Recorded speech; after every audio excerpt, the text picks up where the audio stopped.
You ever have one of those days where life just flips the script on you in the most unbelievable way? I'm talking about the time my own HOA. Yep, the very folks who tell you how to trim your hedges rented out my warehouse while I was out of town. And I mean, who does that? I still can't wrap my head around it. And you know what I mean.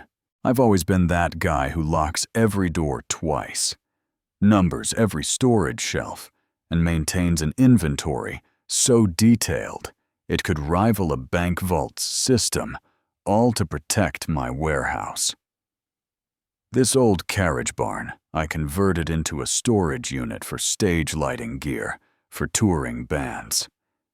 It's my sanctuary at the end of a quiet cul-de-sac in one of those master-planned communities where every blade of grass is trimmed to regulation and the HOA's rulebook is thicker than a Tolstoy novel. I bought that place back when the neighborhood was just a scattering of houses. A relic of a time before the HOA stepped in and started policing every inch of our lives. Then along came Carlton, the self-appointed HOA president, a guy with a penchant for tight polos and a golf cart he flaunts like it's the chariot of some suburban deity. Up until then, our interactions were mostly passive-aggressive nods and those annoyingly cheerful "Hey, don't forget to keep your property looking nice" messages. But let me tell you, none of that mattered when I left town for a 3-day job in St. Louis with my brother Mason. I had the warehouse locked down, alarms armed, and every contingency in place, at least that's what I thought. So here's where the story takes a sharp left. Wednesday night, while Mason and I were hustling on a festival gig, my phone buzzed with a motion alert from the security camera.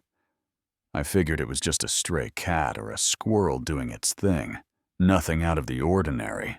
But the very next morning, as I skimmed through the live feed from a spotty stadium Wi-Fi, I saw something that made my heart drop. A white box truck perfectly positioned in my driveway, backing up like it had somewhere it needed to be. 2 men hopped out, unloading folding tables with this eerie precision, as if they'd been there 100 times before. And guess what? My code-locked door swung open without a hitch like they owned it. I tried calling the truck's contact number, but it just went straight to voicemail. I shot a quick text in our HOA group chat, a space Carlton insists we all use, but it was met with radio silence.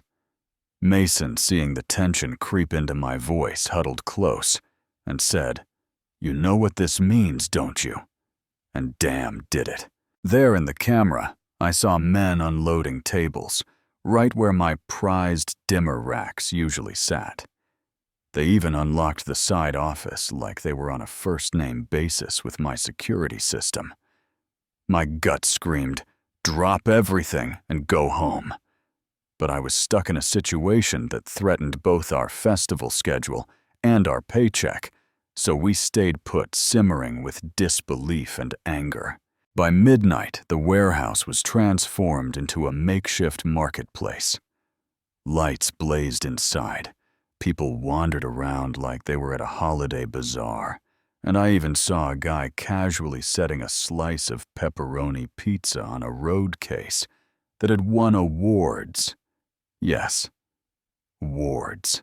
And I swear the cheese oil was practically oozing into the cracks. Later that morning, Mason and I finally pulled into the driveway, nerves frayed only to find the aftermath of the invasion, the lingering stench of reheated marinara. Cheap cologne mixed with vanilla air freshener, and a handwritten note on my desk that simply said, "Return keys to Lorna." Lorna, my neighbor and the HOA's events chair known for her saccharine greetings that always feel like a backhanded compliment, suddenly became the name that sent shivers down my spine. I dug into the footage. There they were, Carlton and Lorna in matching maroon HOA polos, calmly unlocking my warehouse and setting up their little shindig. They even used a mobile credit card reader to charge entry fees. In one clip, I heard Lorna's chipper voice saying something about community enrichment as vendors chatted and money exchanged hands, all in my private property. I couldn't believe it while I was out working. They'd turned my warehouse into an unlicensed fair without so much as a heads up. So naturally I called Carlton. His answer, a tone of faux cheer, like he thought I should be thanking him. "Good morning, neighbor. How may I serve?" he chirped. I replied, voice as calm as I could muster, despite the raging anger. "You rented out my warehouse." There was a pause, an awkward silence filled only with the shuffling of papers, before he muttered something about an emergency action under the board's powers. Emergency. My warehouse wasn't a shared space. It was mine, painted in my name. I hung up before I could lose it. Now, I'm not one to jump straight to police action without thinking things through. Instead, I got Mason to help me start documenting everything. Every spill, every misplaced piece of equipment, every stray piece of evidence that confirmed the unauthorized takeover. I even went down to the county clerk's office, pulled up every deed and bylaw I could lay my hands on. And guess what?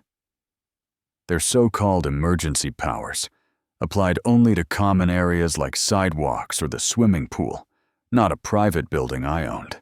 I drafted a certified letter listing over $24,000 in damages and gave them a 10-day ultimatum to settle. That's when things started to twist in a direction I hadn't expected. In the midst of all this, I found out that one of the vendors at the fair, a guy selling what he called artisanal candles, turned out to be a local reseller with no proper permits.